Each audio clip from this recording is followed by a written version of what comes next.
This is Heal-In, Gift of Love, episode 32.18. We're reading from Keith Dowman's Compassion, Dzogchen Compassion, D-Z-O-G-C-H-E-N, now, apostrophe, books, 2020. No, actually, this was published, I believe, in 2012. Dzogchen now, books.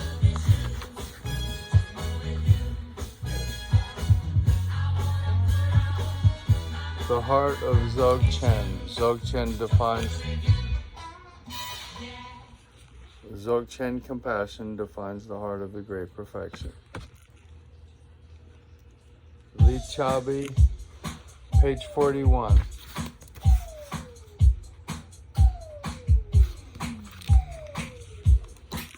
Li Chabi Vimala Kirti Nirdesha Sutra, a Dzogchen rendition. Here in this most Zen-like of the Mahayana Sutras, most treasured by the Far Eastern Buddhist Sangha, the Bodhisattva of wisdom, Manjushri, M-A-N-J-U-S-H-R-I, requires the Mahayana Sangha of Vimala Kirti, V-I-M-A-L-A-K-I-R-T, Vimala Kirti, V-I-M-A-L-A-K-I-R-T-I, to express their understanding of non-duality. Here to repeat, a great perfection rendition of the Nirdesha Sutra. Here is the most Zen-like of the Mahayana Sutras, most treasured by the Far Eastern Buddhist Sangha, that's the community of monks. The Bodhisattva of wisdom, Manjushri, that's a being, requires the Mahayana Sangha of Vimala Kirti to express their understanding of non-duality. Imbued with great perfection realization, the Sangha expresses themselves admirably in the metaphysical Abhidharmic language of their era. Abhidharmic, from Abhidharma, A-B-H-I-D-H-A-R-M-I-C, from Abhidharma, look it up, only to be outclassed by Vimala Kirti himself, who expresses himself in the language of silence, similar to that attributed to Sakya Muni's disciple Kashyapa, who sits in silence holding a flower in order to express the nature of mind, and by so doing, incidentally, he establishes the Zen lineage. So, Sakya Muni's disciple Kashyapa sits in silence holding a flower in order to express the nature of mind, and in so doing, this establishes the Zen lineage, Z-E-N or C-H-A-N, in what we call China, which is actually Chung Huao, C-H-U-N, C-H-U-O-N-G-K-U-O,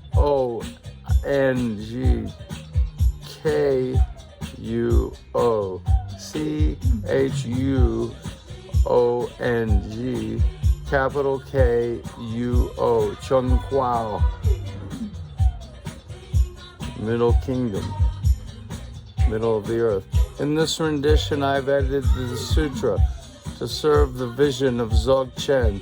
The 500 bodhisattvas of Vimala Kirti's Sangha are no longer outside seeking a method to obtain entry. They are inside seeking to divest themselves of their realization of the experience of being there. Please note that the state of looking for out looking out from within is not yet the Dzogchen view, in which inside and outside are united in a non-dual reality. That unified natural conception is demonstrated only by Vimalakirti's silence, like the founder of Zen, Kasyapa's presentation of the flower in silence, which is a manner of expressing the non-conceptual supra, supra-verbal, supraverbal state of Dzogchen, great perfection realization. Then the Ligchabi Manjushri made this request to the congregation of bodhisattvas. Good sirs, please explain. Please explain. We are on page 42. Hear all beings. How all beings. Please explain how all beings abide within the Dharma door of non-duality. And the venerable congregation replied, one after the other, in this manner: Noble sir, production and destruction are two, but what is not produced and does not occur cannot be destroyed. Thus the natural tolerance of birthlessness of things places all beings within the Dharma door of non-duality. I and mind are two, but there is no presumption of a self, so there is no possessiveness. Thus absence of presumption places all beings within the Dharma door of non-duality. Defilement and purification are two, but when there is thorough knowledge of defilement, there is no conceit about purification. There is no conceit about purification when there is thorough knowledge of defilement. Defilement and purification are two. The path leading to the complete conquest of all conceit is the no path within the Dharma door of non-duality. Distraction and attention are two, but when there is no distraction, there is attention, no mentation and no mental intensity. Thus, in absence of mental intensity lies non-duality.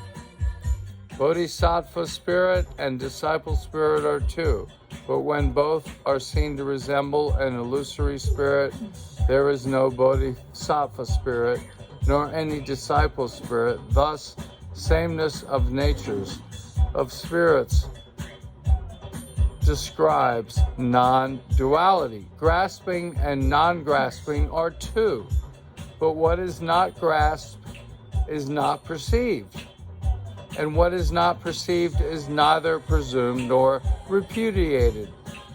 Thus, in the inaction and non-involvement of all things lies non-duality. Uniqueness and characterlessness are two, but to presume or construct something is neither to establish its uniqueness nor to establish its characterlessness. To recognize the equality of these two is non-duality. Good and evil are two, but seeking neither good nor evil, this understanding of the non-duality of the significant and the meaningless is the reality of non-duality. Sinfulness and sinlessness are two, but by virtue of the diamond-like wisdom that suffuses the very essence, not to be bound or liberated, is the nature of non-duality. To say this is impure and that is immaculate makes for duality. One who knows equanimity forms no conception of impurity or immaculateness, yet is not utterly without conception, has yet the equanimity. Without any attainment of equanimity, he is void of conceptual knots. Thus he abides in non-duality. To say this is mundane and that is so special, that is transcendental. To say this is mundane and that is transcendental is dualism. But this world has the nature of voidness. So there is neither transcendence, nor involvement, nor progress, neither progress nor standstill. Thus, neither to transcend, nor to be involved, neither to go, nor to stop. This is to abide in non-duality. Life and liberation are dualistic. Having seen the nature of life, one neither belongs to it, nor is one utterly liberated from it. Such understanding emanates from non-duality. Destructible and indestructible are dualistic, but what is destroyed is ultimately destroyed. What is ultimately destroyed does not become destroyed, hence it is called indestructible. What is indestructible is instantaneous, and what is instantaneous is indestructible. The experience of such is called understanding the principle of non-duality. We'll do one more. Self and selflessness are dualistic, but since the experience of self cannot be perceived, what is there to be made selfless? Thus, in non-dual vision of their nature